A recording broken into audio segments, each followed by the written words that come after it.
You're listening to From a Certain Point of Skew, the only Star Wars podcast guaranteed to come out anytime but on time. I'm Jason, the Angry Ginger Jedi Guy. I'm broadcasting live from inside Wookiee Poo Studios. I've got Matt, also known as Darth Mathias, on the lines here, and we're going to do a bunch of FACPA chatting here. How you feeling there? I was wondering, is the Bacta helping at all with your illness? The Bacta was needed. That and a really, really strong bath. Had to get the stank off me. Oh, that's nice. Nice little bubble bath for you, Neil style. Yep. Well, I'm glad that you're able to muscle through it. Yeah, we're a little bit late this week, but you know, we power through because we're podcasters. We're dedicated to getting the shit out the door. Yeah, I heard O-Liner Notes the other day. Was it O-Liner I was listening to, or was it How's Your Week, Honey? And they were having it was How's Your Week, Honey? And they were discussing if the episode doesn't go out on the day, that it has to wait till the next week because it always has to be that day. Yeah. And I'm like, are they talking about us? Yeah, we're very inconsistent. Actually, she made a joke, I think, about our liner notes because we have because we did not have we had an episode in June. Then we didn't record again until November, like the end of November. And I put out the first part, but then I've just been so busy with work, I haven't had a chance to put out the second part. Okay. So it's been like 3 weeks since part one went out. I still haven't put out the second part. It's difficult, man. Oh, man. Thank you for listening to us. This is From a Certain Point of Skew.com is our website. The podcast is called From a Certain Point of Skew. You can find us on Twitter and Threads and Blue Sky at FACPA Pod. And you can email the show. We did get an email this week. Appreciate that. FACPAPod@gmail.com. We also got a voicemail, which is awesome. Love them. 678-322-7277. What's on the show? On the show today, a bunch of stuff. First up, question of the week. What's happening on At Attin? In the news, 3 things. Ahsoka Season 2 filming confirmed for April of 25. We got the Dawn of Jedi writing process and Rotta the Hutt. Yes, Chef. Skeleton Crew, Episode 3. Very interesting as an astrogation problem, right? I knew you'd struggle with that one. I struggled with it, and then I was like, oh, yeah, I know that word, and then I just fucked it up. So, Maul Bag, 1 email, as you said. And then in the FACPA Answering Machine, we've got an answering machine. Is he back? Is our boy back? No. God, I don't. I swear, man, he completely unplugged. We're talking about Rural Farm Boy. He went from like listening to every podcast, every Star Wars podcast to he just disappeared. And maybe he still listens. I don't know. I hope you do, Rural Farm Boy. Yeah. If you're out there, we hope you're doing all right. But yeah, he has dropped his engagement. I don't think he does anything on social media anymore at all. Right. I think his rocking chair broke and he just lost his mind. He's out there roaming the farm somewhere. He can't find home. His internet's been down for like 9 months. Oh, poor guy. All right. Yeah. Question of the week. I put out there. The speculation is all over the place, but we want your theories. What's going on with At Attin? Got a lot of answers here, especially from Brown Leader from Hyperspace Heroes who kept responding, which was great. His first one, it's an experiment in creating a utopian planet underwritten by Soylent Green LLC. Oh man, have you ever seen that movie? Didn't that come up last week? I thought that was a joke that we made. Did we make it? I don't remember now. Didn't I say something about you'll find out they're eating each other? Or something? You did say that. Yes. Yeah. Okay. Yeah, that's some dark shit. That would be. Yeah, it is. That would be quite a place for Star Wars to go. Yes. And also, shout out to Brown Leader. Is Brown Leader the one that was tweeting the other day about going out to do some outside work or something and didn't have an episode to listen to? Yes, that was him. Right? Yes. Yeah. So shout out for wanting the show, and we're going to give you one today, baby. He doesn't like when our episodes come out late, you know? He's right. So we got to get better at that. That's my fault. Sorry. I got some kind of disease that came through, and I'm working through it. Each week it's one of us. Well, it's like one or the other has some issue. Yeah. So Andrew Haley says, my theory is that At Attin is actually a hidden remnant of the Old Republic, deliberately kept secret to preserve. This is, by the way, this all went out before the episode. Deliberately kept secret to preserve its ancient ways and treasures. The planet's isolation and reverence for the Jedi Order suggest it's a sanctuary for those who still believe in the Old Republic's ideals. The eternal treasure could be both literal riches and the preserved knowledge of the Jedi. Oh. Well, deliberately hidden, deliberately kept secret. All that checks out. Yep. Don't know yet if it's Old Republic necessarily, but it certainly seems like there's something going on there with that money they're using. Right. Yeah. So I like the theory. They're stuck on old currency either way. Right. They're still in the ruple. Brown Leader, Hyperspace Heroes again. It's a Truman show, Truman-like reality show to discover the next child stars for the galactic version of Saved by the Bell. Yeah. I think we found him. Can you imagine, like, second season, Neil comes back just fucking pumped, like AC Slater? He's just, I didn't expect him to be the AC muscles Slater. in his trunk. Oh, I thought he would be the. I thought he'd be the Screech character, but yeah, that I like that. Yeah. Ro says, I have a feeling it's something like the movie The Village, which we talked about a little bit last week. Yep, we did. Chris Villasenor chimes in. I'm currently following the Treasure Island narrative since the Star Wars people really want kids to read, right? He is. I've seen him tweet a few times about it, and he says he's been enjoying Skeleton Crew. So he's sort of on board with it, I think.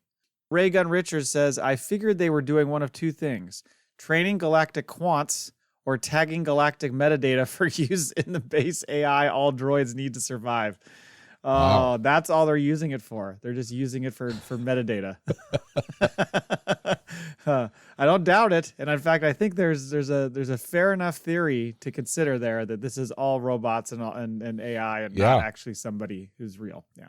What if it was just that? What if it's not even like something as sinister as like the Empire hid this planet away or whatever? I wonder if it was just the robots took over.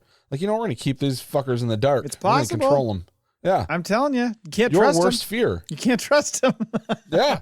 Well, and what is Star Wars always talking about? It's always like this mistreatment of droids and how some people just shit on them all the time and stuff. So maybe this is their revenge. Yep.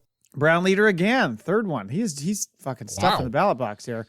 It's a society to raise a middle management layer of bureaucrats for the Republic, but they somehow missed the memo announcing that liberty had died with thunderous applause. Indeed, it had. Max Rebo says, given how boring the currency gobbledygook was in the first episode, he was bored by it. I bet it's some sort of Ponzi scheme set up by the Pikes and will be the basis of Outlaws 2. Speaking of Outlaws, I just finished it finally. I was doing that thing where I was like going, what do my kids say it's called? Like 100% or whatever, when you try to like get every mission, every side mission. Oh, I think I can't remember what it's called. Yeah, I know what you're talking about. There's a completion thing there. Anyway. Yes. I was kind of doing that, but then I thought, okay, I need to finish the game. Because there's a point where it says, like, if you start this part of the game, you can't do the side missions till you're done. Like, this is the last sequence of the game. It tells you that. Oh, wow. So I went and did that last night and finished the game. It's a pretty fucking rad game, man. Yeah? It's pretty awesome, yeah. Now, this is just the game itself, not the add-on or anything yet, right? I have not done... I need to figure out how you get to the newest add-on, the Lando one, because I have not done that yet. Okay. But I've done everything else I've done. So it's really cool. Right. It's cool. Good game. Sweet game. Good game. Adelphi Rangers, the great work is an X-Wing factory that will tie into the next Rey movie and the soon-to-be famous line, quote, somehow Rogue Squadron returned. Jesus. Worked himself in there. He always does. All right. Thank you, everybody, for your answers. You get entries in our giveaway. So Brown Leader is probably the leader in the clubhouse right now as far as entries go. Yeah. To the news, so it's official. Ahsoka Season 2 will start filming in April. And this time it'll be shot in the UK, not in LA, right. Which means they're going to be using less of the volume and more on-location sets. Fuck yes. Learned a lesson. Exactly. It's also, apparently, Filoni is looking to do most of the film production for his film there. So this is just going to, I think he's just going to run right into the next from one to the other. See, we talked about that because they thought there was speculation that another series. And I was like, maybe he's just going right into the movie. That's what I think. Just keep them all there. They're there already. Take a little break. Everyone get drunk. Good job, everybody. Be back on Monday. He's rented a flat there. He's for like 2 years. He knows it. He's got it all locked in. Move the kids in. He's got his hat collection. It's also being reported this will be the second and final season of the show, which is kind of sad, but kind of what I would expect. Right. Because if you're leading into that movie and all that stuff, I think that puts a bow on it to a degree. So yeah, very cool. It's so funny to hear. April of 2025, it's going to start filming. Like, that's so far. Oh no, that's not. That's just 5 months away. Yeah. Now, have you heard numbers or anything on Skeleton Crew? Are people digging it? Like what I see posted or people talking about it, it seems people are enjoying it. But like that's our, the core group of Star Wars people that we kind of run through. So I'm not surprised by that. But outside of that, I don't know. I'm just hoping maybe there's a second season coming from this. Well, I have just seen bits and stuff that I've read and things like that that say that the numbers aren't great. Really? Yeah. I mean, it's kind of like how Andor's numbers weren't that great either. Well, okay. So they're not great because it's Star Wars, because we talked about this. I don't know if we talked about this on the show or if we were messaging, but that's one of the things I think Disney needs to realize is when they create something new, the numbers are going to drop, because, you're going to have a core interest and people might check it out and then it's going to grow. But if they're not giving any of these things time to grow in a second season, a third season or anything, or develop a new audience, they're shitting the bed themselves. And some of that comes to how much money they're spending. Right. Well, so in the case of The Acolyte, you had a lot of mixed responses. Yeah. If you want to put it that way. Mm-hmm. Plus poor numbers, or fairly poor numbers. So that one, I mean, I still think that they should make a season 2, but that one makes more sense. If the general reaction to the show is positive, the numbers aren't huge, but eventually people might get to it. Then it makes sense to do a second season. Agreed. We shall see. Dawn of the Jedi. So James Mangold said that he and Beau Willimon are nearly done with their first draft of the Dawn of the Jedi, and it sounds like he's not sure what the schedule is going to be going forward after that. He's basically like, we're wrapping up the first draft, and I'm not sure about what comes next. Like, not that as a filmmaker he doesn't understand how it comes next, but he just doesn't know what's happening. Because he also doesn't he have Swamp Thing, right? Yeah. So I don't know if that's going to get in the way or what the order is going to be on that. But I'm kind of hoping we get something before that. But I think by the time Celebration rolls around, we'll have a real good idea of what's going on with Dawn of the Jedi. I think there's going to be something that comes out around then that gives us an idea when it's coming out. Well, we know Sean Levy's movie is not going to be next because they just announced. Did you see like a week or two ago, Ryan Reynolds said something about he's writing a screenplay for them to do? No. And they just released what it's going to be. It's Sean Levy's directing it. It's Ryan Reynolds and Wolverine, but they're like middle-aged men who were in a boy band and they're getting back together. No way. God, that's perfect for him. Right. But it looks like it's going to be one of those movies that probably not a lot of special effects and stuff, right? So they're just going to go on and make a funny comedy. Yeah, you could film that in 2 months. Yeah, right. So this might not be a huge bump in the road, but I don't know what he plans on doing next. I just watched a Ryan Reynolds movie last night that was 12 years old that I never even knew existed. Give me a hint. Who's Denzel Washington. Oh, Safe House. Yeah, never had seen it. No? No. They're supposed to make a sequel to that movie, and then nothing ever happened with it. Yeah, but I looked up on Wikipedia. It said something about how that, like, a couple months after it came out, there was somebody working on a sequel, and there's no note after that. I'm like, well. Yeah. One of those things that just... It was entertaining. Yeah, it was. Yeah. I mean, it wasn't a great movie, but it was Denzel, he wasn't the bad guy, right? Was he the bad? No. I don't remember, but he was just kind of an asshole, right? So he was allegedly, they thought he was like a traitor to his country because he was ex-CIA. Okay. And then Ryan Reynolds is like the young agent that's thrust into a crazy action sequences and stuff. Like I said, it was entertaining. I mean, those two guys are always entertaining. So. You didn't even know it existed. Didn't even know it. Had never even heard of it. I'm like, Safe House? Was Ryan Reynolds? I'm like, why don't I remember this at all? Want to watch a Ryan Reynolds movie you might not know exists, but it's fucked up? Watch. It's called, is it The Voices or Voices? Have you seen that? No. Where he's like a serial killer, where he like keeps the heads of, but he's like losing his fucking mind. It's like a comedy. So he keeps like, it's like he keeps the heads like he talks to him? He keeps the heads in the freezer and then they start haunting him. So when he opens up his freezer, but it's what's her name? The girl from Pitch Perfect, right? I think that she's one of them. And then Gemma Arterton. I don't know that name. I know the person. But she was a Bond girl in was it Casino Royale? Was it Strawberry Fields was her name? She was also, she's been in, like, if you looked her up, she's in a bunch of shit. She was like the princess in the Prince of Persia movie that no one saw with Jake Gyllenhaal. Yeah. I mean, yeah, she's been around a while, but now, like, her movies haven't, like, blew up the silver screen, but she's pretty, but it's a fucked up movie, man. I don't recall that at all. I don't recall that Ryan Reynolds movie at all. Oh, my God. All right. So then, I was just going to say, on back to the Mangold movie. So does this mean... Do you think it's going to be the next movie after Mando Grogu? Do you think it will end up being that movie, or do you think that's going to be something else? Because you said you're talking about the Levy movie. You've got the Kinberg stuff, which I think is coming later. The Obai Chinoy thing, who knows? Because that still seems like that might tie over with the Kinberg stuff. Glover's movie's not going to be ready by then, so it's either Filoni or it's Mangold, I think. Yeah, it really depends on, I guess, with a first draft, how close that first, like how happy are they with that, and whether they were doing previs work already or not, you know? Do you think they just go by Kathleen Kennedy's office and just slide that script in the door and go, man? I feel like it's going to come down to, like, at some point, At first, I was thinking, she's going to bring in like those directors, and it's going to be like that scene from Batman where the Joker just breaks a fucking pool stick and hands it to him. These directors are going to have to fucking kill each other. Right. But it might be the other way around, where like she gets the pool stick. Yeah. Because they're going to fucking stab her. Someone's making a goddamn movie soon. Right. They need to. Oh, man. Well, we'll see. I'm excited for that. And then, the last thing was, this is crazy. So, Rotta the Hutt. So, and does that have to be the craziest news we've heard in Star Wars? Do you think this is like a throw out, like they're trying to fuck with people? It's possible, but it was a lot of people reporting on it. So It seems like it's got some legitimacy. I don't know. But yeah, so this fucking character, Rotta the Hutt, if for people who don't remember, it's Stinky, Jabba right? the Hutt's son. Stinky, was this main plot line of the animated movie that became the first 4 episodes of the Clone Wars Season 1.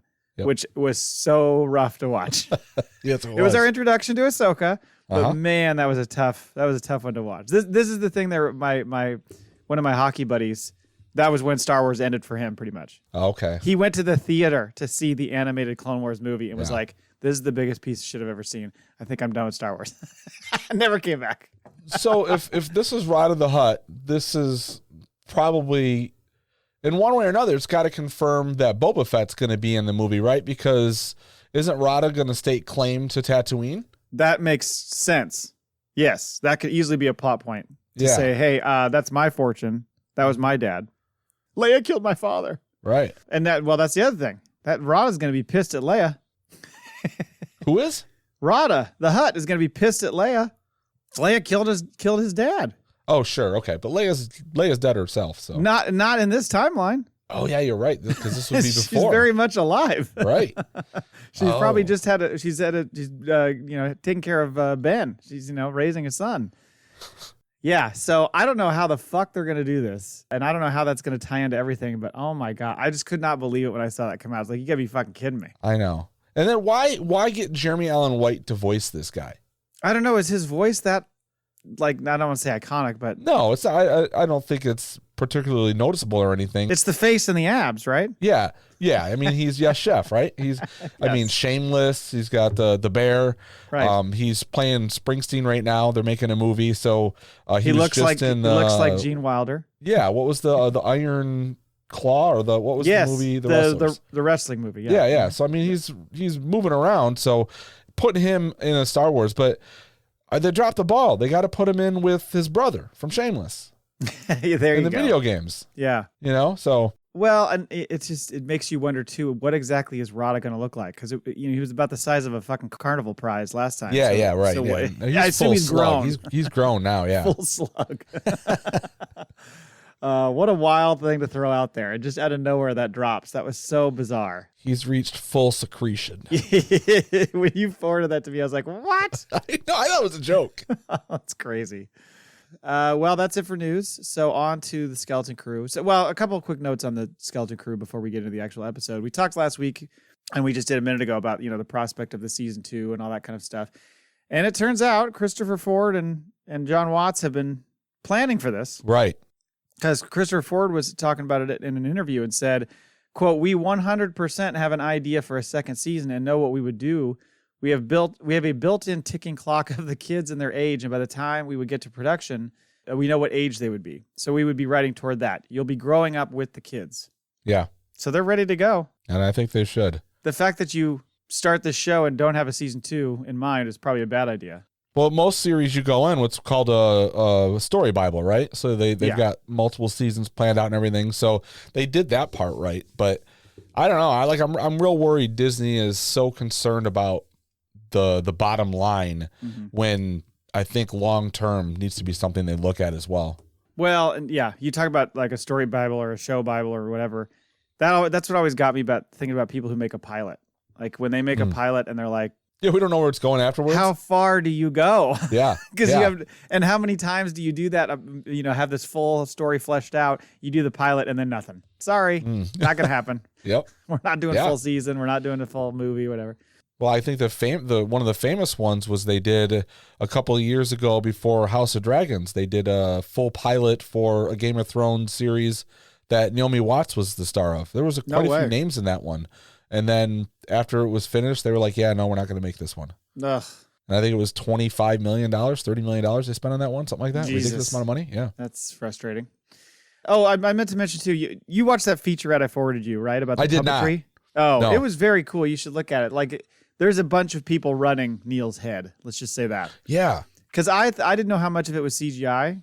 It's a lot of puppetry. Like, they made that fucking head. Yep. And the eyes and the face and the trunk and everything moving around. It's like 3 different people on remotes doing it. Kind of like they did with Grogu, I guess. Dan Evans, he sent me, it was like a TikTok, but for some reason, I don't have TikTok. So when I go to watch it just on the internet or something, it won't let me watch videos sometimes. And I'm like, Really? I'm not downloading this stupid fucking app. So we were kind of traded back and forth, and it was sort of what I assumed was a little bit of both. Yeah, I mean, I think there's certain scenes you're going to have to do that, but Right. a lot of it is legit. You know, it's practical just with this kind of little puppetry and remotes. It's pretty That's cool. awesome. Yeah. Okay, so episode 3, like you said, an astrogation problem. When I first saw it, I thought it said astrogration, and I was like, what the hell does that mean? One of the things that was interesting about this episode was that other than like KB, the kids kind of took a back seat. They really wanted to set up Jod and what his character was, which makes sense. And man, Jude Law I thought was fucking fantastic. Yeah, he really fucking steals the show, though, right? It was like rightly so. They kind of had to take a back seat. Yeah, and it's just he's so good, and he seems, of course, like, you know, his character itself. You know, it's like, okay, is he? I thought about, is he like some sort of Jedi Order dropout, or maybe one of those like not official Order trained people? What are they? Is it called a Bakken or Boken, whatever Jedi? Kind of that style. Okay, like Ezra was. You know, Okay, essentially yeah. trained outside of the Order, yes, but still with Force sensitivity and becomes Jedi and has Jedi skills. You know, or is he just a guy that has some of those powers and never became a Jedi at all? You know, I don't know, but it's certainly, I don't think he got very far. I don't think he got, to look at it from a Catholic perspective, I don't think he was confirmed. Okay, yeah, he didn't do his confirmation. No, because some people I think are still feeling like maybe he's just a grifter of some sort. You know, that it's all just tricks, and even the kids are saying that. Because the girls. I don't think so. I think he's got some Force shit going on there. Yeah, I don't think he's already rigged the ship to put lights out for KB. Yeah. So he's at least attuned enough where he can use it. I kind of hope he's not like First Order refugee, right? We've already had that. I like that. Maybe he's like second, like he is either related or was trained a little bit from someone that was, so he's aware of things, but he, you know, and then he seems like the kind of guy who has that, but is also like lived this way. You know, he's almost like more of a Han Solo with Force sensitivity than anything else. Absolutely. The Han Solo thing is going to come into play a lot. And I think Jude Law even said like that was kind of his inspiration. Like that was his hero as a kid. Okay. Cool. I mean, it's there. The scoundrel. It's all there. It's all there. Even in this episode where he's like, you know, maybe I'm going to help you out, but maybe I'll get a little bit of a reward. Exactly. When he does the whole I want a little reward, it is Han Solo when we meet him, but you can clearly tell he's got a heart and he's going to do something for the good when he has to in the end, you know, that kind of character. So very much Han Solo-esque. And so and I was speaking to that, like Jude Law, so that there was an interview, I don't even know who it was through, but he was talking about his character a little bit more. And there's a few quotes I was going to share as we go through this. One of them was, speaking to the Force stuff, he said, that doesn't really come out until right near the end when you really get an insight into his backstory. Because I think episide 7. I had read that, yeah. And why he may be a Force user and is Force sensitive. So we'll have to, I mean, I don't think we're being duped here by him. I think he does have the Force. We just have to figure out in what context. Right. When the episode kicks off, we're back on At Attin, where the safety droids are out patrolling the streets en masse. And they inform the parents, who are all at Farah's place, that the kids were on a starship that flew past the barrier, and they all just fucking lose their minds. Right. I like how the droid's doing like almost like the Leslie Nielsen. Nothing to see here. He's doing these hands like, calm down. Calm down, citizens. Naked gun. Yeah. And it's not just Farah and Wendell who are there, Wim's dad. It's also Neil's mom, Numa, and KB's helicopter moms. Yeah. Because they've lost the signal to the life monitor for KB. I'm like, hey, why don't you give your kid a little freedom? The Life 360 app is deactivated at the point. Right. Come on, man. Let the kid live. They also, at one point, the moms say, that she's got a serious medical condition or something like that. Yeah. I can't remember what the exact quote was. And in the moment I thought she's probably just got asthma or something. Well, I mean, this kid has shown no signs of anything, isn't worried about her prescription right now. There's kids who are like, oh, I didn't think about that yet, right? So it's ADD, if anything. But like, if it was really a problem, wouldn't we see like some kind of sign, like a tick or they've not alluded to anything other than that line of dialogue. Right. So, I think it's just the parents freaking out. Yeah. They're like the parents of what's that girl that killed her mom and went to jail and she just got out and left her fiance for some other fuckboy. They made it was like a Hulu movie with Patricia Arquette. It was a series. Oh, and, God. Okay. You know, and the mom, was it Munchausen syndrome? Is that what that is? Right, where she's got her daughter convinced like she's sick and she's like doing all this shit to her. She's stuck in a wheelchair and she's got her internet boyfriend, and then they decide they're gonna kill the mom. So they can go out. You're taking the moms to this place. Yeah. The moms are that controlling and trying to control their daughter's life so much. Well, I don't know. I mean, if you want, there's some darkness. She doesn't need to wear that visor thing. That's right. Yeah. This is part of the way they control her. There's nothing wrong with her. Oh my God. When the visor goes down, it just plays cartoons or something just to calm her down, keep her out of the muck. Jesus. So then Wendell at one point asked he asked if the supervisor is going to contact the Republic to help. And the droid's like, no, because that's too much of a risk. We can't risk the contact. So like right now, no one is allowed to make contact outside of the barrier. Correct. Not only that, you can't just freely go speak to the supervisor. So that means like the higher ups here are aware that they're living in secret. Mm-hmm. Yeah. I think so. Yeah. Do you get a vibe that Wendell, is that his name? Uh-huh. Do you get a vibe that he might have a particular set of skills? You get the vibe that he has skills or he knows something and like he really knows something. Yeah. Like almost like his work, he's aware of some shit that because he takes his glasses off. Like if these fucking robots aren't going to handle this. He takes the glasses off like it's like David Caruso. Oh yeah. No, but it's a cross between like, is he just so downtrodden at the loss of his son at the moment, and right? Because he's the one that saw them, leave. That's his situation. Like also kind of like, oh, maybe I haven't. He's doing maybe I haven't been a good father. I haven't been around. My poor kid's gone now. Or is it? I know some shit and I know what I'm going to have to do. I'm going to put this question out here to say, will the supervisor do this? And if the supervisor doesn't, I'm going to go into fucking Rambo mode. Yeah. Right.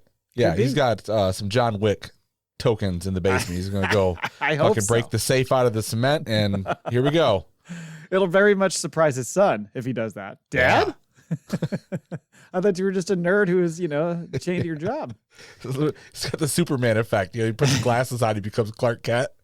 Or it's like in Over the Top. He just turns his hat backward. Oh, yeah. Farrah says she'll petition for an immediate audience with the supervisor, and good luck with that. I don't think that's going to happen. Yeah, that's going to get held up in paperwork court. That's right. Denied. We'll get back to you in 2 weeks.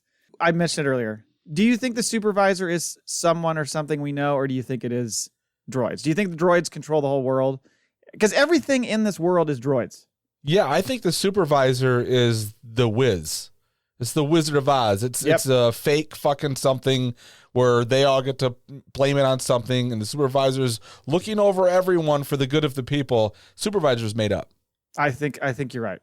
It's very, very fucking suspicious. I was just trying to figure out, is it like Hal or Joshua or Whopper, if you want to use your war games references. All those things. Yeah. I mean, all the fucking droids look like Boston Dynamics droids, so something's amiss here. I don't like it.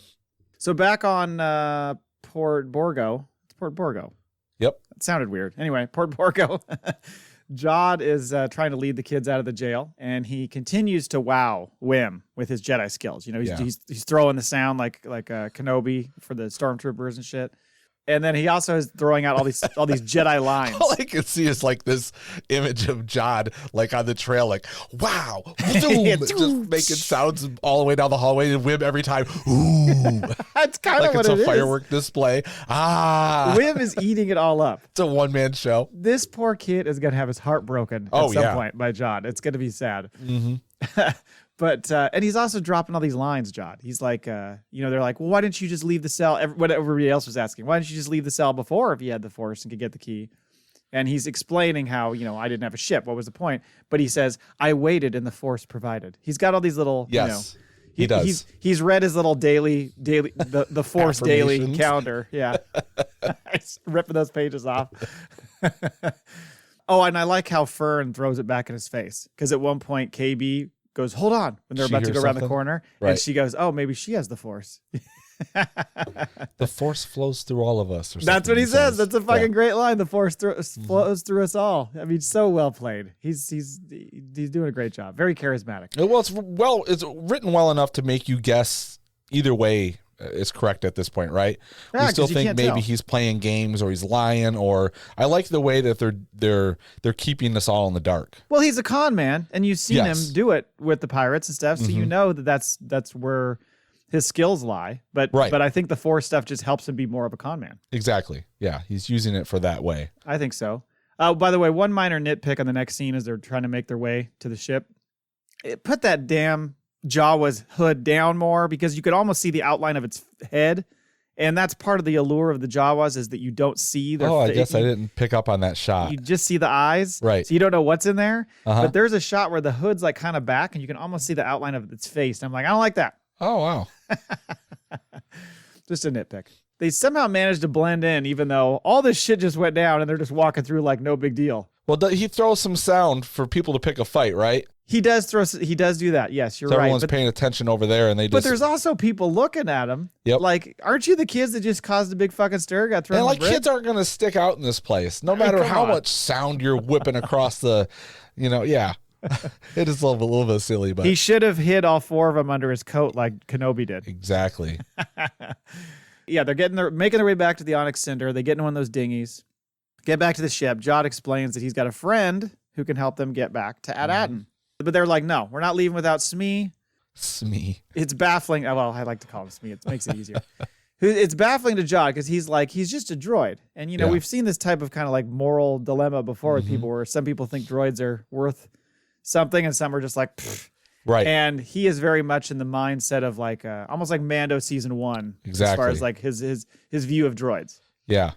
And at one point he says something about, they'll just let you down. So this is going to go into his backstory. Like something happened with him and droids in his childhood. A droid, show me on the doll where the droid touched you, kind of thing. Well, we'll find out it was Chopper that murdered his family. That would be wonderful. All along, Chopper did it. Yeah, and it reminded me his consistent comments about droids. It almost reminded me of like Aliens with Ripley, where she's like doesn't want to deal anything with Bishop because he's an android. She's been burned by an android before. It's kind of the same vibe. He's convinced to go get Smee while the kids wait. And Fern even says, why don't we just leave without him? They do not trust this guy at all. The girls, they are fucking not on board with the Jod show. But the boys are both like, he's cool, man. He's a good guy.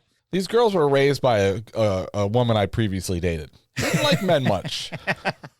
I think they were just so suspect about everything because yes, I think they could sniff it out. I think they're looking at him like, you're full of shit here a little bit. Well, they don't have like that whimsy that the boys have, right? Exactly. Yeah. Yeah. They're a little bit more practical. I think you're right. I think that's what it is. So the second Jod gets back to the main port, they're announcing Silvo has escaped the brig. So there's your confirmation that he's Silvo. And he manages to get to a room full of old droids, which was a pretty funny scene because he's turning on. There's droids you've seen from everything. You see the first droid was in A New Hope. You see the second droid is doing like the prince has been captured, which probably is, I'm assuming, means the pirates did something to some prince and took the fucking droid. Yeah, I was kind of curious as to what that was. It was meant, I think, to be like kind of, you're supposed to, I think that, but also it's a little bit of a nod towards C-3PO talking about the princesses, Okay, yeah. And then you see the battle droid and its head falls off. Did we win? Did we win? Is that what he said? Yeah. I heard somebody say that. I didn't catch that.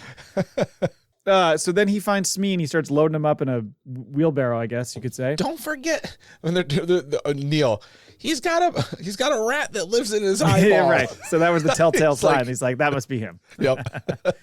So as he loads him up, he gets confronted by Benjar Pranik, who recognizes him as Silvo. Did you know the voice? I saw who it was. I didn't recognize it then. And even like the second time watching it, I was like, man, he pulled a voice there because you can't just tell it's him. No, you can't. Even what's her face that does Kh'ymm.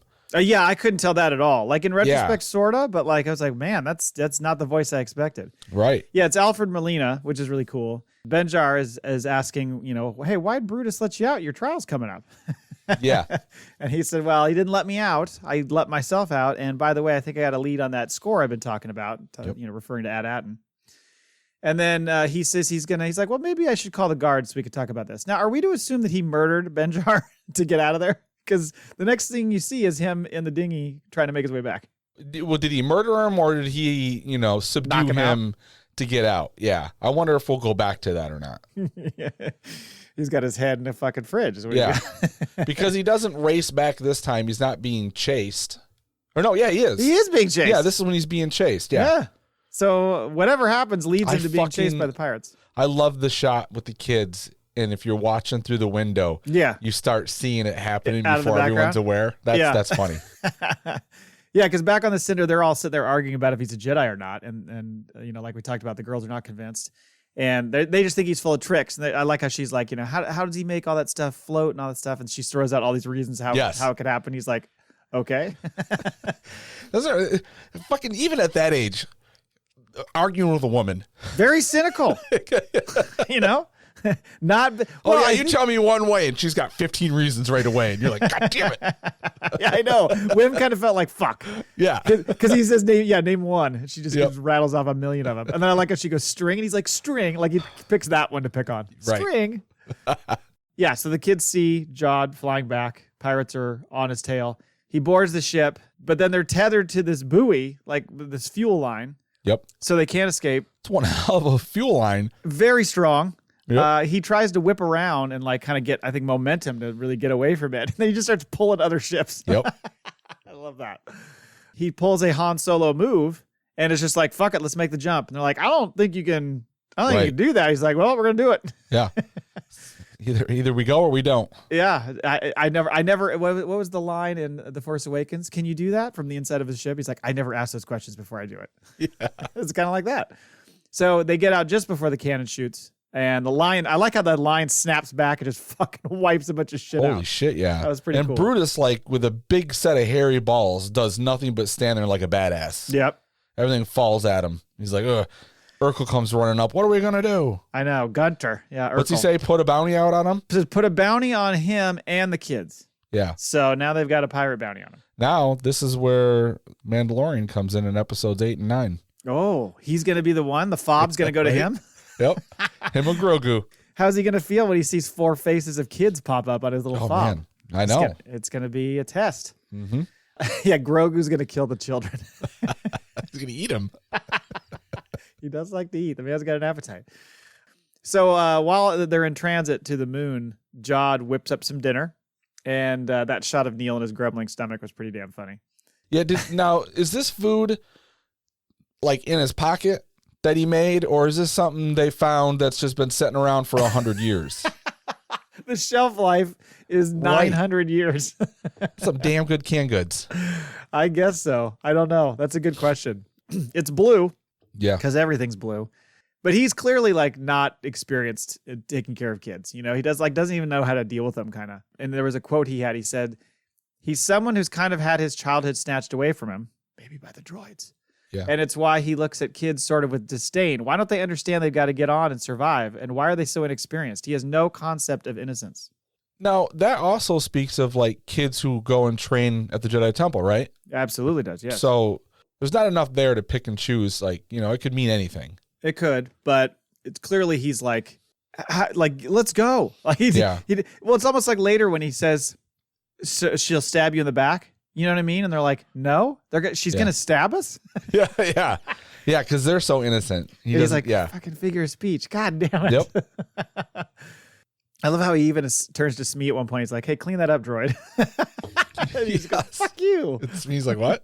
And the kids are like still staring at him. He's like, there's still some in the pot. Yeah, there's still some there. Yep.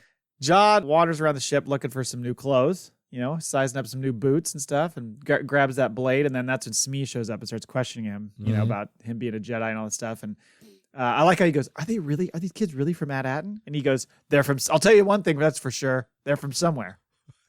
Yeah, it's a hell of an answer. Fuck. Aye. And then, you get the eye, and then he comes back later. Aye. Yeah. Nick Frost doing a great job. So here's where we get this fun little chat about At Attin by the kids. As they're finishing up dinner, Neil says, maybe the treasure has something to do with the great work. And then he asks the other kids, he's like, what do your parents even do? And they're all talking about how they're analysts and all that stuff, but they don't really know what they do. And William's like, it's just boring stuff.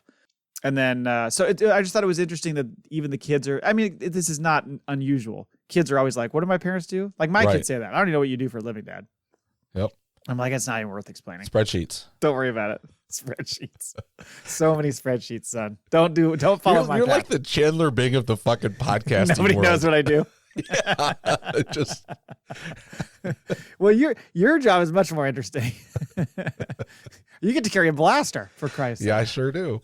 Jod tells the kids, you got to get some sleep, and Fern does the thing that every parent has experience with. I'm not tired. So fucking hard at that cut shot.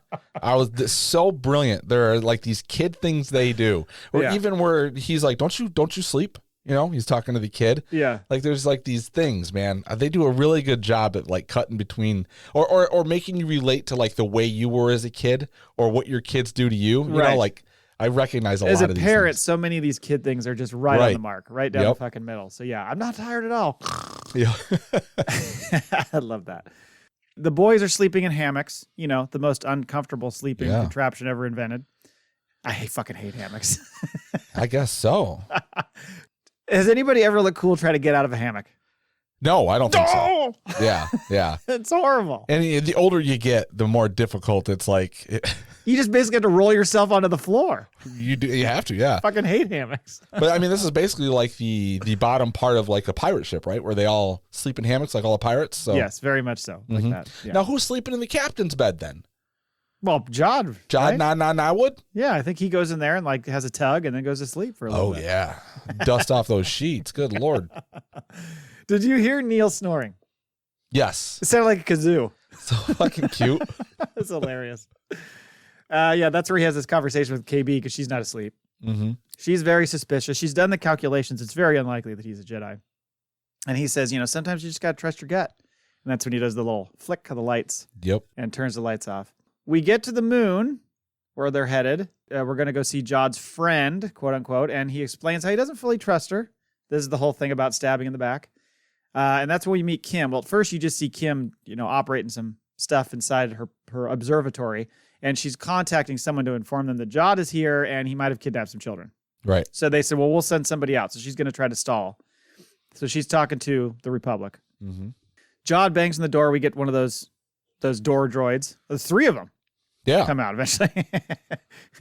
Kh'ymm refers to him as Crimson Jack, which at first I'm like, are we leaning into this like Captain Jack Sparrow thing and the pirate thing? But then I realized that it turns out this was actually a character. Yeah. That was in like Legends and stuff. There was like the original Marvel comics, right? Yeah. So it goes way back. We're talking late 70s. Then I guess they brought him back for the Cruiser comic book. So then it made you wonder, like, okay, so this is a name that's being thrown out. Is this a Dread Pirate Roberts thing? At this point, it's got to be, right? Because he goes by all these multiple names. Like he's known by these, depends on who he is or where he is. Yeah, Jod is probably not his name. It's just the most recent one he's used. Right. I think you're right, because he's constantly shifting and changing and trying to blend in and do all these things. And I'm sure he's got death marks on various names of his. So he's right. That's why he keeps going to new ones. Exactly. Now, I want to ask you real quick, though, with his mention of, his friend might stab him in the back, was that him misdirecting them before they get in there? Yes. Or yes, or is there some truth to it? I think it's more the former. Because she deals with this world too, so she might not be as we're looking at her as she's trusting because she's trying to save these kids, right? Mm-hmm. And it does look like she has something against him.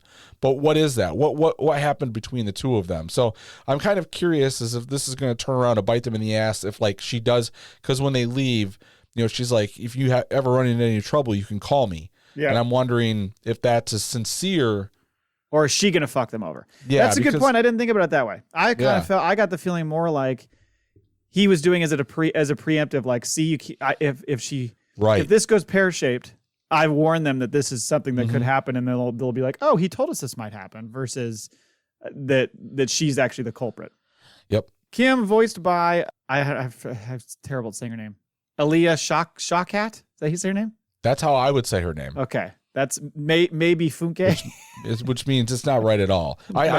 Yeah. So it's maybe from Arrested Development. Yeah. And she's, if you've watched, is it The Old Man? It's with Jeff Bridges and John Lithgow. It's an FX show right now, which I believe is also by, his name escapes me. Who's the writer-director of the show right now? Watts? Yeah, John Watts. I believe he created that show as well, and it's fucking good. Huh. Yeah. I haven't seen that. I would have never picked out that voice when I heard it. I had no idea. You know, it's kind of this ancient voice. It's a little Maz type voice. Very much so. So yeah, kind of like that. So when they walk in to meet her, clearly she's a hoarder of old data pads. Yeah. They're just everywhere. What's she looking for, man? I don't know. It's like, you gotta show off the books you've read. So right. Okay. Turns out she's the owl that we saw in the trailers. I half expected her to be sucking on a blow pop. How many licks does it take? Yeah. Very cool character, because clearly it's a mix of practical and CGI, the way they do it, but I thought it was kind of a cool looking character. Never seen anything like that before. She gets around real good. She moves. Yeah, I really like this character. I hope we do see her again. Yeah, I think we will. When the kids tell her they're from At Attin, she retrieves the scroll and explains that finding At Attin is an astrogation problem. It shows the jewels of the Old Republic, which is, she says, it's planets of wonder kept hidden for their protection. And it's 9 planets. Right. But only At Attin remains because the other ones were destroyed. Now, is that for us to think the Death Star might have had alternate means? You think wait, hold on. You think the Death Star blew up those other 8 planets, or you think... What else is destroying planets? A good point. Right? It's the only thing we know of that's destroyed a planet. Mm-hmm. Yeah. Because, even those dreadnoughts could destroy a whole planet. I don't know. I mean, it also could be that all these planets were hidden anyway, so how do we know that the other 8 are destroyed? Maybe or even if they were destroyed like Andor's home planet, where they just mine the shit out of it. Yeah, right. So it's not, the planet isn't destroyed itself. It's the planet still exists, but it's been totally like vaporized. Could be like that as well, yeah. Yeah, that could be. So if you pause on the scroll, there's some interesting shit going on, including like a depiction of some people like with their arms outstretched to the heavens. It kind of looks a little bit like Farah's mural. A little bit, that vibe, And it looks like that symbol, something similar to that symbol, right? It does, yeah. Yeah. So she, Kh'ymm, plugs in, of course it's spelled, when I said Kh'ymm, I think one of my kids was like, Kh'ymm is the name? And I'm like, it's not going to be spelled K-I-M, trust me. Nope, K-H''Y-M-M. Wow. So she plugs in some yellow data card and starts trying to figure out where the planet might be based on the characteristics the kids are telling her about. And one of my favorite lines in this episode, maybe in the series so far, is when she says, do you know any nearby planets? And KB says, well, we learned in school about Coruscant and Alderaan. And she said, Alderaan, missed the war, did you? Oh, God, that was fucking funny. The dialogue is so good because they're not like spelling everything out for you or, well, let me explain this. They're like, we're smarter enough to be like, catch those little things. I really like that they're doing that. Yeah, it's little nuggets for us. Right. And I'm sure like it'll tie in some point where the kids are going to learn more. But right now, as an audience member, it's kind of fun to be like, oh, I know what you mean there. And these kids are like, huh? Well, and it's funny, too, because clearly the knowledge and awareness of that planet is stuck on a certain time. Yes. And it's never going forward. Nothing, they're not aware of absolutely anything that's happened after that point, that fixed point in time. Yep. So they mentioned the Great Work and the barrier, and she asked them to describe it. And Kh'ymm kind of deduces from that it's made of nebular gases, which might be how it remains hidden. So she starts to go, okay, well, let's look at worlds that have those gases. So it keeps narrowing stuff down. Then she notices that Fern, who's like already like, fuck this, I'm out of here. This is stupid, because she's, the doubter. And she sees that symbol, that head of the class symbol. Yep. On her backpack. And I want you to explain this to us, Jay. She says, I've never seen Palmarish numerals used in Proto-Republic artifacts. Go ahead. It's above my pay grade, I'm afraid to say. I heard that and I was like, what? I got to write that down. I got to make Jay try to explain that one. So it's a previous use of Roman numerals she's not aware of. Sure. Yeah. That's about right. So just when you think Kh'ymm might have narrowed it down, she starts to kind of like, oh, but there's a lot of planets I got to look through, so I'm not sure. And that's when Jod's like, okay, you're stalling. This is, we were on a roll here. Well, it's like her second time she's hinted, it might take all day. Yeah, right. Yeah. He turns her comms up and you can hear the patrol saying, we're coming in, blah, blah. Right. He pulls out his blaster and she says, you wouldn't shoot me, not in front of the children. I love that line. When Jod tells her like to call them off, she starts freaking out, starts telling this guy's a scoundrel. You can't trust him, all this stuff. And of course he's using the line he set him up with. See, I told you. And then she hits back with, that's when he's talking to the girl, right? Let me guess. He said, trust your gut. Yes. Right. That was later. Right. But he's trying to shoot Kh'ymm. Yeah, but is he? Because like she goes like up in the air one way and he's automatically shooting. Like it's almost like he's just, Do you think he's just trying to get her? Yeah, okay. Yeah. Just trying to fend her off a little bit. Because there's a lot of that that's about to happen. Like a lot of that, are we really trying to shoot somebody or are we just trying to keep him at bay kind of thing? They basically get in a fist fight, if you want to call it that. He tosses her into a pile of data pads and he snags the data card and he's like, we got what we need. Like let's get out of here. So he's got whatever results are on that data card as far as trying to find out Attin, which as we'll get into when we talk about what's next, not going to be exactly the right location, but we'll have narrowed it down. And then as they're leaving, KB, like you mentioned, talks to Kh'ymm and she says, because she's checking on her. And she said, hey, if you ever need help, you can call me anytime. Call me. Right. So then they get to the ship and the kids are not going to let Jod on board. They're like, you got to tell us what's up. Like, we need to know what the fuck your deal is. And he says, okay, well, I never actually claimed I was a Jedi. Yeah. I never said it out loud. And so, but he says he's kind of in the same boat as them, lost and alone, which makes you wonder more about his backstory. Right. But he says, yes, like you said before, I'll get you home, maybe get a little reward and be on my way. Very, very Han Solo-like. He positions it as a partnership, but KB's like, no, you work for us. Mm-hmm. And he reluctantly agrees to that. In that interview, he said, quote, I mean, these are kids. He had his fingers crossed behind his back, so it doesn't count. I very much believe that. Oh, yeah. He's just saying what he has to say to fucking move along. He's not going to go negotiate. The X-Wings are like en route. Yeah, and, Smee is standing up there with a blowtorch ready to fucking cauterize the nutstraw removal that's about to happen. So Exactly. Oh, man. So they take off, and he starts giving tasks out to each kid. He's like, Neil, fly the ship. KB, monitor the Navicomputer so we know when we're on the other side of the moon and can make the jump. And Wim and Fern, you get to go in the cannons and start shooting at the X-Wings. And at first you're like, are they going to shoot these fucking X-Wings down? I know. They have kids do that? I think he has some line that says something like, keep them off of us or something like that. So it makes you think that his intention wasn't necessarily to shoot these guys down. It was just to buy them time. Yeah. But they're fucking shooting at the goddamn X-Wing. Well, then you're putting kids in these things, so it's not like he thinks they're actually going to destroy an X-Wing. Yeah, could be.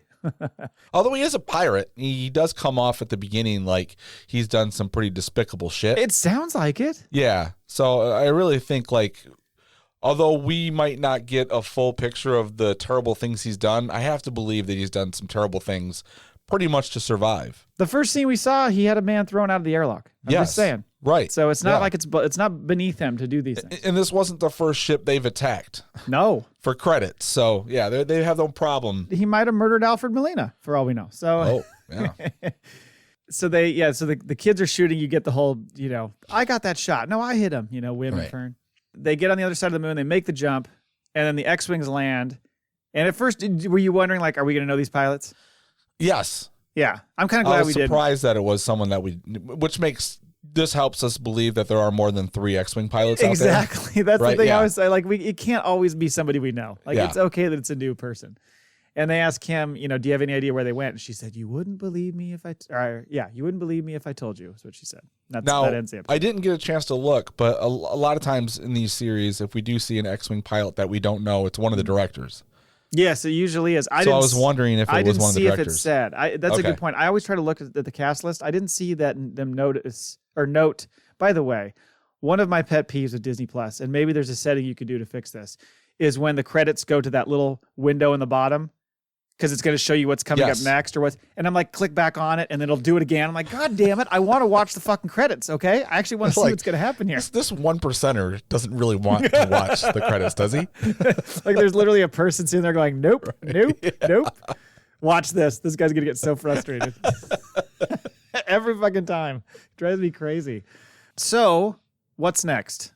We know they're not going to make it back to At Attin next week. They're going to have to do, go to some other planet in search of I think we got at least an episode. I would think so. There's a shot I've seen, is it Empire Magazine that has all those pictures they always put out when a series comes around or a movie? Mm-hmm. They have some shots in there of them back with their parents in different sequences. Yeah. So it's like, well, when is that going to happen? Is that going to be the end? Like, there's some shots that looks like where Kh'ymm and maybe Fern or something are with their parents on At Attin again. Mm-hmm.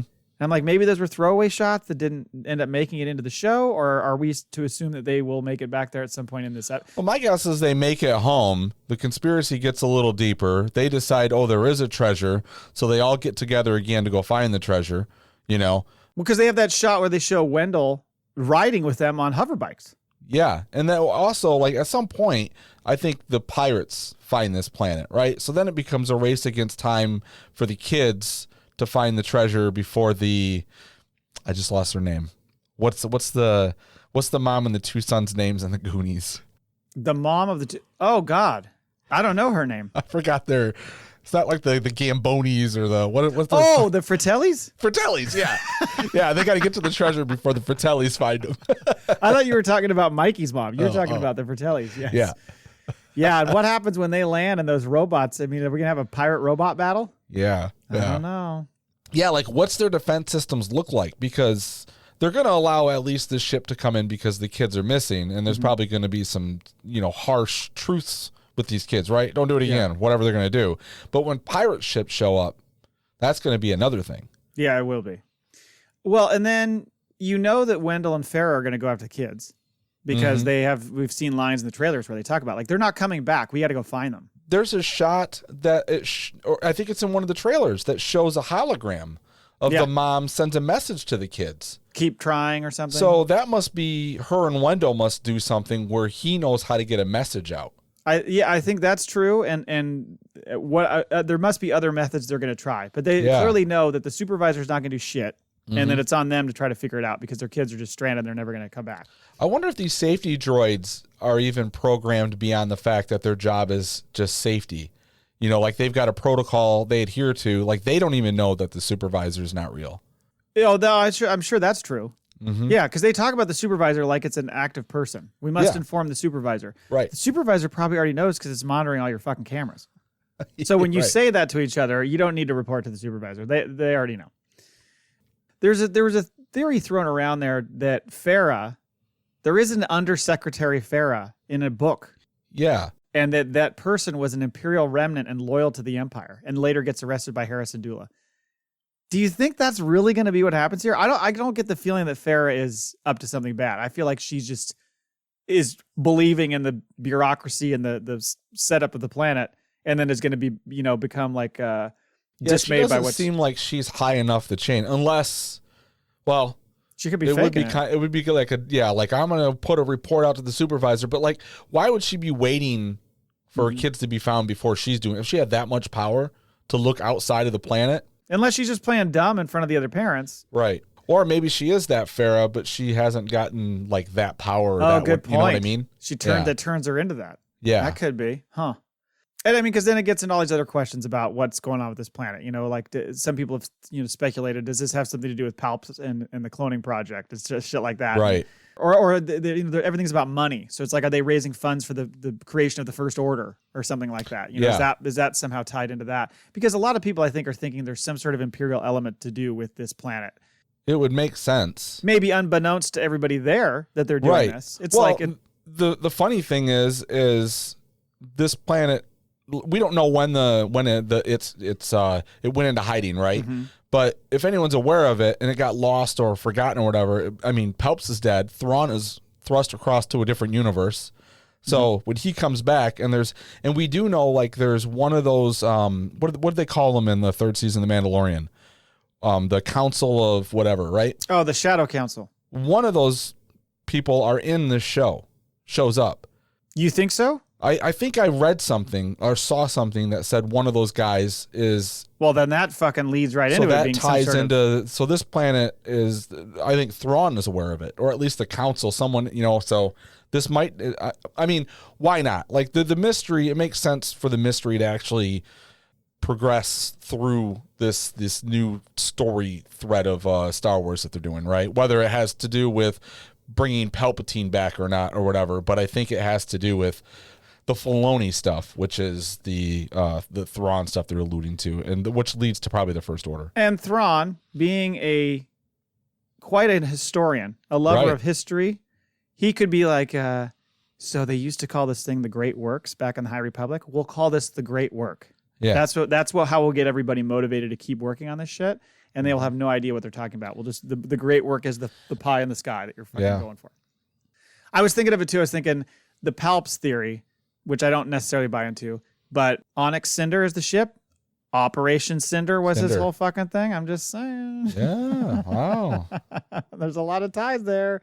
I just feel like people are always, us fans especially, looking for these connections to other stuff that we've seen, other material that's been out there. Because the second you hear something referenced, you go look on fucking Wikipedia or Wikipedia, and you go, oh, there was something for this. Like this was a planet or this was a whatever. Rarely is that like an accident. You know what I mean? Like rarely is it like, oh no, that's just an accidental that it had the same name. It's like it usually has some sort of weird tie. They seem to look deep into the lore to try to find stuff to pull from, I feel like. Anyway, did you have any other thoughts on anything else we might see next? I just figure they're going to go to a new world and the parents are going to start ramping up their fucking search. I'm just kind of curious for speculation, so seeing how we're here, is where do you think Jude Law's character, like what do you think his backstory is? Or what do you want it to be? What do I think it is or what do I want it to be? I think that he was, well, like I said, I don't think he ever became a full-fledged Jedi. I like the idea that he never was even raised as a Jedi, but he was around a Jedi who taught him some shit. So he just knows tricks. So he's not really in tune with the Force. He just had a roommate in college, who was real into the Force and would, spit out all these sayings all the time, and he absorbed those, and he taught him to do some tricks when they were fucking drunk on Spotchka one night, and he's figured out that he's got some Force sensitivity because the Force flows through us all. And so he's just used that to be a survivor because his childhood was robbed of him. Something horrible happened as a kid. His parents were probably taken from him. Droids were involved in some respect. Like maybe he had a protector droid that fucking let him down. That was kind of the deal with a little bit with Ezra in Rebels, right? Was he was so mad. Remember, he was so mad at that Rodian guy because he felt like that guy didn't help protect his parents when his parents got fucking. Yeah. And so like, is it that kind of thing? Is he an Ezra type character, but he's just not as far into the Force as Ezra was? He's just more kind of lighter Force user. Because he was never trained enough? Never trained enough, or maybe just never had enough midichlorians to reach that level, but he has enough to do some of the tricks. Like I don't think you're going to see that guy fucking pulling ships out of the sky, but he can, make some rocks move, and he can throw sounds, and he can do little tricks here and there, turn off the lights. Ends up being like I don't know.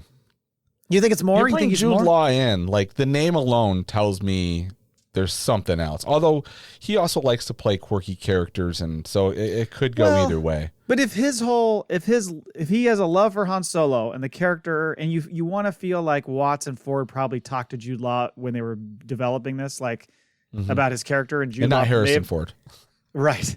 And Jude Law probably had maybe some input into that. Yeah. So I tend to lean toward he's the roguish side.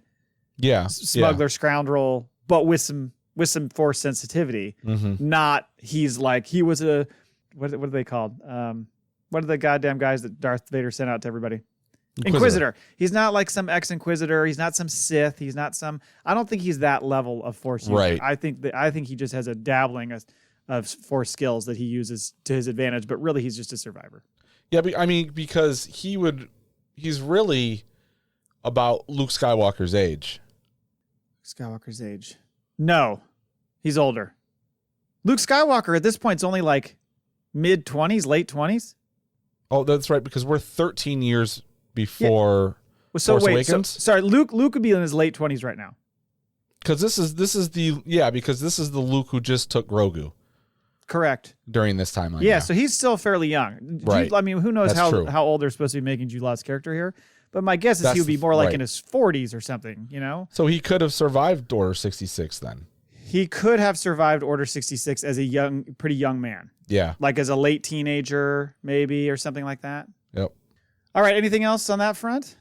No, I just like speculating. Do you have any other thoughts on what you think Jod is? Do you think he's anything more than that, or do you think...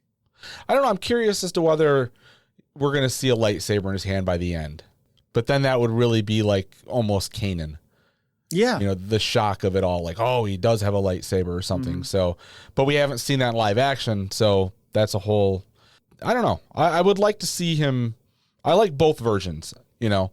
But with the idea of, like, we'd heard speculations that they were doing another pirate show, not necessarily a sequel or a season 2, but a spinoff with that character. So what does that mean? So, but so far, like, I'm kind of along for the ride. I like being in the dark and not knowing.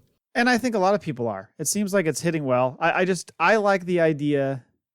I like the idea of him just being a casual Force user, you know? We haven't really seen somebody who's just kind of fucks with the Force a little bit, but really isn't fully into the Jedi or the Sith thing. Mm-hmm. He's just a dabbler. Oh, he's just a dabbler. Okay. He's his broad skills. He's very versatile. Okay. All right, to the Maul Bag we go. This is from Max Rebo. I hope you had a satisfactory St. Nicholas Day. Oh. I had to look that up. St. Nicholas Day is early December. I didn't realize that. You know, you'd think it'd be a little closer to Christmas, but whatever. After doing 25% of the work for last week's show. Okay. I'm not sure which surprised me more. Jay's dismissal of my enjoying a lighthearted show, quote, because all sci-fi stories have social connotations, or the fact that you two didn't spend 45 minutes discussing my hypothesis that the fact that the majority of pirates being non-humans was a statement about the Empire's treatment of marginalized groups vis-a-vis our current system of supremacy and privilege. Wow. Boy, you came to the wrong damn show, buddy. He wanted to. It sounds like he wants to come on the show and do a deep dive. Is what he wants to do. I guess so. I'm willing to. Yeah, I mean, I think it's been covered how the Empire has, kind of always favored humans, particularly those with British accents. Yeah, yes. Over any alien species. I mean, really, the only aliens they like working with were bounty hunters, right? Because they were just driven by money. I think they felt like they were fairly reliable with their motivations. While they're marginalized by the Empire, there's plenty of other options than piracy. You know, like you don't have to be a pirate if you're an alien. It's not like it's just the Empire doesn't want you. You've got other options. Yeah. You could join the rebellion. Exactly. You could, they take whoever they can get. The rebellion's looking for numbers. You could become a bounty hunter. You know, there's that option as well. Or you can just fucking keep your head down and say, I just work here. Right. Just farm, man. Yeah, exactly. There's lots of options there. So I'm sorry we didn't dive deeper into that, Max. I hope our sincerest apologies. He says episode 3 was just as much fun as the first 2, and my kids loved it. See, even though Neil is a different species, I just knowing Max has kids, it makes me picture them sitting there like Neil's little siblings. Like, what were their names? Jobo and Tulu, or something like that. That's what Max Rebo's kids are. For some reason, when Kh'ymm told KB to reach out to her if they needed help, I was reminded of Maz. Same. He said, hopefully she won't be like Maz when they do call her. She told Poe and Finn she was too busy to help them out. Either way, I can't wait for the next episode. Hey, she was dealing with a union dispute, Maz. Yep. And not everything revolves around this goddamn, resistance, all right? She had other shit to do. Very practical, Maz. She's been busy before we met her. She was busy after we met her. Yes, she's been around a long time. She got a lot of shit to keep in order. She lost her home. Some people got to put food on the table, all right? They can't go contribute to your resistance, okay? Anyway. All right. Thank you, Max, for that. It's time for a voicemail. This is Ro from the Scarif Scuttlebutt. We will play OK Stop. So you stop me when you're ready. And here he goes. Scarif Scuttlebutt podcast. Oh, sorry. So I wanted to ask you guys, I know that, Star Wars is in a weird place, no matter how you slice it. But we're getting some good feedback on Skeleton Crew. There are other projects. Yeah. No, you should have elaborated on that because what do you mean by weird place? I'm happy with the place that I'm in with it right now. Well, I see his tweets. I know he did not like the Acolyte, and he had issues with. But the our sequel listeners trilogy. Don't know, so that's why. And I want to pick on him a little bit. That's fair. You should. I don't think he was a big fan of the sequel trilogy. And also, I don't know where he stands to tell you the truth because he tweets so much. Yeah. And just like, 1 minute he's on your side, the next he's not. So I'm always in his mom. Like, it is what it is. Yes, I think he likes to generate, some controversy. He likes to poke the bear. Yeah, right, exactly. In the Star Wars pantheon, I love that word, that kind of gives us a little insight as to the business end of things. The Acolyte obviously did not hit for many fans. It cost a lot, so they did not greenlight a second season. What? The book campaign that was started a couple of years ago for the High Republic also was a very disappointing turnout. There was a huge drop-off. Yeah, that is interesting, by the way, because I tried to jump into the High Republic, as did you. I got through about half a book. Yeah. And it just wasn't grabbing me, I guess. I told myself I'd go back and start it again, but they have made a fuck ton of those books. Yeah, they have. And the people who love them. Like, they love the High Republic. But I've had a tougher time getting into it. I don't know, for whatever reason. Well, I think it's the same with the series, right? Like, once you venture off to like what's normal or what's known, you start dropping. So the people who love them are probably like hardcore readers and huge Star Wars fans. Like, you got to create a Venn diagram here, right? So when you start getting away from the Skywalker stuff, because I'm sure when you look at like the one off or two off, or even when you go back to, but you can't even include Heir to the Empire in those books because at the time it was like the only new Star Wars shit you were getting. So anyone was buying those or reading those. Right. He's going to kind of get into this in a minute with a question he's going to ask. But when you put stories in the time frame that we all know, it makes it easier to get into, even if it's not about those main characters. That's what I was going to get to. Yeah, yes. But when you go to another era completely, it becomes a little trickier because you're trying to get your bearings on exactly what the state of the world is. Yep. Let's see. He's got a little bit more here. Obviously, now we are looking at different eras of Star Wars. I think Disney has experimented with different eras. We've got the Mando projects, which I think that those are where the fans' hearts lie. The Old Republic stuff, not so much. You've got the announcement of the Rey movies / trilogies, whatever that's going to be. And there's also been feedback on that. But I wanted to know where you guys think the Star Wars franchise should concentrate its efforts on. Do we double down on the High Republic? Do we look forward to new stories post-sequels? Or do we stay in that hot zone where everybody seems to really enjoy what we're seeing within that Mando post-Return of the Jedi era? What are your thoughts? What is the scuttlebutt? Let me know, and looking forward to hearing your thoughts. Talk to you later. Thank you, Ro. Yeah, thanks. What's your thought? Do you want to see more stories? Because what I'm thinking is I am cool with them doing more stories in that Skywalker era of, I mean, that's a good 50 to 60 years or whatever you want to say. It is. There's a lot of space and time there to mess with. There's a lot of stories to be told, even though we know the overarching main story of the Empire and the Rebellion and all that. I mean, that's what I've been enjoying so much about like playing that Outlaws game is I'm rolling around in like 3 to 4 ABY time frame. But I'm not seeing all these main characters for the most part that we've seen before. But knowing that world and being able to run around in it and stuff, very cool. Because it's familiar.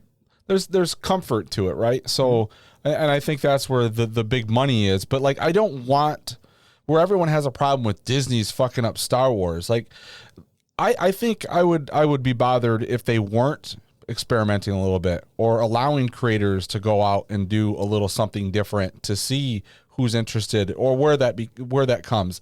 I think what Disney has to do is also take an eye at like, this isn't going to be a huge thing right away. Like we're going to have to take a little loss of money or let these things build up or something.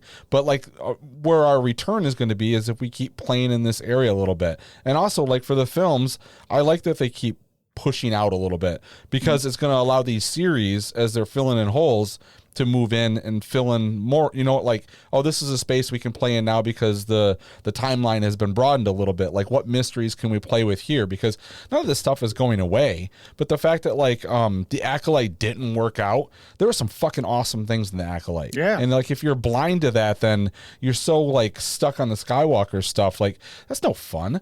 Like, there's nothing wrong with, like, all of this stuff, I think. I think there was the Acolyte didn't hit the right way, but there was some cool stuff there, and I don't think the cool stuff should be ignored. Like, it's sort of like Disney didn't have that huge hit with Solo, so they're ignoring it. And that is one of the funnest movies they've made, but they didn't make money on it, so they're ignoring it. I didn't hear anything you said after we're filling holes. No, sorry. That's unfortunate, but I'll fill some more. I agree with you. I think there's a few, so the Mangold thing's coming. That's going to go way the fuck back. Yeah. That intrigues the shit out of me. I think that will be interesting to see. I think doing all the future stuff, very intriguing. Like anything beyond the sequel trilogy and stuff going forward, because we don't know. There's going to be referential stuff, but we don't know what's eventually going to happen with anybody. So that's kind of cool. There's a cool aspect to that. Not saying that you can't go back as well, because that's great. Mm-hmm. And I agree, you should take these risks. So we talked about this before.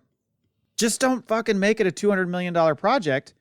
Make a smaller project about a certain era to get our attention. And if it doesn't work, oh well. You know, you spent $40 million, not $200 million.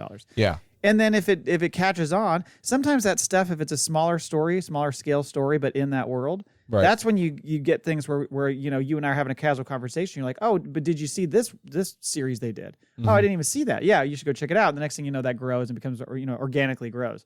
I think you could do that a little bit more. They're just so prone to, like, we got to make these huge, big blockbuster productions with everything we do. Maybe you don't need to do that all the time. Some of the things you do, the movie should be these huge fucking things. But maybe these little series, or you could, they should do some more independent Star Wars films. just real. You get like 16 million. That's it. Less. Yeah. It's a student project. I don't know. I think there's a lot of room for all of it. I don't know why. Like I said, I don't know why the High Republic stuff didn't grab me. And I think maybe because it didn't grab a lot of people is why maybe the Acolyte struggled a little bit too. One of the many contributing factors. But just because people are like, what even is this? Mm-hmm. If you're a casual fan and you get thrown to the Acolyte, you're confused as to where the hell we are because you've only seen the main movies. Right. So that makes it tough. And when I like the fact that they tried a different story structure. It didn't work because obviously with the Skeleton Crew, it's another mystery and it's working perfectly, but there's something more formulaic to it than what we were able to recognize with the Acolyte. Yeah. But I'm even wondering, like, they need to do, like, they won't. But when Arrested Development, when Netflix first made was it the 4th season or when they focus on one character at a time? Well, because they couldn't get everyone in but then they re-edited it. Like, you can't watch the original episodes that came out. They blended the 4th season all together now? They went in there, like, there's stuff like because I remember the last episode, and there's clips like that are early on, and the last episode's nothing like it was. And I'm like, I'm watching it, I'm like, this isn't the way I watched it. But so I was looking to see if you could compare it, and I don't know if it's maybe they took it off and they put it back on. I don't know, but you can't watch the original version. But I'd be interested to see someone go in there and retool the edit for it to play in a way that's more recognizable, and then maybe people will enjoy it. That's funny. It's always weird to me when that kind of stuff happens and it's not explained, like the Arrested Development thing. The one I always point to that I've talked about forever, what's the movie called? Jesus Christ. With Christian Slater and Patricia Arquette. Oh, my God. Christian Slater? Oh, True Romance. True Romance. So I watched that movie in the theater. Uh-huh. And then I watched it again on cable or whatever, 5 years later or something. And I was like, what happened to these two scenes? They're just gone. So there's a scene where she is fighting Gandolfini in the hotel room, or the motel room. It goes further. Like, she brutally fucking kills him and is smacking him with the fucking gun at the end. Like, almost like a primal, rage. Okay. They took that out of the movie. And then the other thing they took out is at the end of the movie. Spoiler alert for anybody who hasn't seen True Romance. I've not seen it. You've never seen the movie? No. Oh, okay. Well, then it won't bother me. Go ahead. In the end of the movie is a scene where they're all you've got to see this movie. True Romance is a good movie. Because it's Tony Scott, right? And it's written by Quentin Tarantino. Quentin Tarantino, yeah. It's a fucking great movie. You should see it. Yeah. I'll just say this so it doesn't totally give it away. In the end of the movie, there's a major scene that happens where all the kind of players come together in this one scene, and somebody kills somebody in the end, and they changed it because I think they wanted to protect that person and say, oh no, it's actually this other person that killed him. They changed the fucking ending. Really? And I was just like, did I dream that happened? Have you watched it recently? Like on a Blu-ray or a DVD? Like you said you watched on a cable. Yeah. And sometimes they film things differently for cable. Right. But I think I saw it on a cable network that would not be afraid like to HBO show it a certain something. way. Yes, okay. Exactly. Right. And I was just like, what? Why did they change this? And nobody's ever fucking talked about it. I should probably look it up. And if anybody out there knows what I'm talking about, there's two scenes in particular. The one is the Gandolfini scene that just continued on. And the other is the end scene where a certain person kills a certain person and they switch to actually kills that person in the in the edit. And I'm like, let me know what you think when you see this when you see the movie. Okay, go fire that up with Kyle. I'm on vacation this week. I'll watch it. It's not a lighthearted film, but it's very entertaining. It's like I haven't watched it. I've never come across it. You know, like it's got like one of a very famous scene in it with Dennis Hopper and Christopher Walken. Okay. You've never seen that scene like in a clip before where the two of them are talking and he's like interrogating him? I don't think so. No. Oh my God. Let me know how it goes. Okay. It's a very, very... Because I always confuse those two films because I'd never seen California either. Oh, yeah. California is the one with Duchovny and Brad Pitt. Correct. And is Patricia Arquette Juliette Lewis. Or Juliette Lewis. Yeah. And then I can't remember who the woman is that's with Duchovny. But yes. And California different for sure. But Brad Pitt also is in True Romance a little bit. Okay. Yeah. All right. There's a lot of fucking major actors in this movie. It's it's Balky's in it. Oh, Belky Baltakamus? Yes. It's good stuff. You should see it. Let me know what you think when you get there. It's fun. I fucking brought up Perfect Strangers the other day, and my girlfriend looked at me like either I lived on a different planet or she has lived on a different planet her whole life because she had no idea what I was talking about. I was like, you're explaining the concept, and she's like, "This makes no sense." And then she looked at me like I was more insane. Like then I was the one from a different planet because like she's like, "There's no way this was a real thing." You're like, "You didn't see the episode where he's teaching him how to make Bibi Babkas? You didn't see that episode?" Yeah, Cousin Larry. He goes to Chicago and lives with Cousin Larry. They're so happy he does the Dance of Joy. Calls she's in. Like, what? Remember when you saw him in Beverly Hills Cop and you're like, "Oh." Yep. Achmel. Oh my God, we got off on a tangent there. Thanks again, Ro, for your voicemail. Right. I don't know if we answered your question. I think we did. Yeah. Yeah. He wanted us to talk about True Romance and Perfect Stranger. He got it out of us. Oh dear. That's it. All right. Thank you for listening to this episode. Until next time. Laugh it up, fuzzballs. We have spoken.